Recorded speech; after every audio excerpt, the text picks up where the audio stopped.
পবিত্র রমজান উপলক্ষে নিজ নির্বাচনী এলাকায় ইফতার বিতরণ করছেন চেতনায় বাংলাদেশের প্রধান উপদেষ্টা বীর মুক্তিযোদ্ধা আব্দুস সালাম।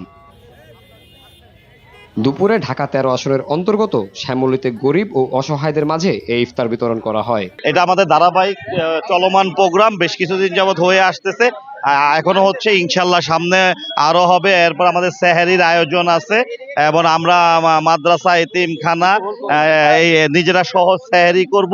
ইফতারি কার্যক্রমের যে অংশটা সেটা আমরা ভাটারা থানার পক্ষ থেকে করেছি সেই আদাবর থানাতে, কারণ এটা হচ্ছে আমাদের যে প্রধান উপদেষ্টা জনাব বীর মুক্তিযোদ্ধা আব্দুস সালাম, ওনার এটা হচ্ছে নির্বাচনী এলাকা।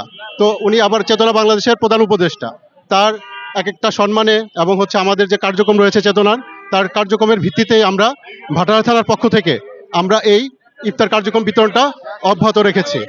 এই চিন্তা ভাবনা মূলত আমাদেরকে সমস্ত কিছু দিয়েছে হচ্ছে আমাদের যে চেয়ারম্যান রয়েছে এবং আমাদের যে প্রতিষ্ঠাকালীন সভাপতি রয়েছে জনাব প্রকৌশলী ফয়সাল সালাম সাগর ভাই, ওনার চিন্তা ভাবনা থেকেই কিন্তু আমরা এত ধরনের কার্যক্রম হাতে নিয়েছি। শুধু সেহরি ইফতার এগুলি না, জাকাত ফিতরা সব ধরনের কার্যক্রম এটার মধ্যে অব্যাহত থাকবে। সম্পূর্ণভাবে আমি এটাকে একটা মানবিক কাজ বলবো। অবশ্যই আমরা খুশি, বিশেষ করে যারা ছিন্নমূল তারা এখান থেকে ইফতারি পাচ্ছে এবং খুব আনন্দের সাথে ইফতারিটা খাচ্ছে। এটা আমি মনে করি তারা এই যে চেতনায় বাংলাদেশ এই সামাজিক সংগঠনটি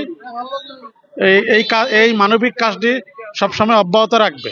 সে সময় সর্বস্তরের মানুষের মাঝে ইফতার বিতরণ কর্মসূচিতে অংশগ্রহণ করেন চেতনায় বাংলাদেশ ভাটারা থানা সংগঠনের সভাপতি আব্দুর রহিম সবুজ, আব্দুল করিম জুয়েল ও জয়নাল আবেদিন সহ আরো অনেকেই।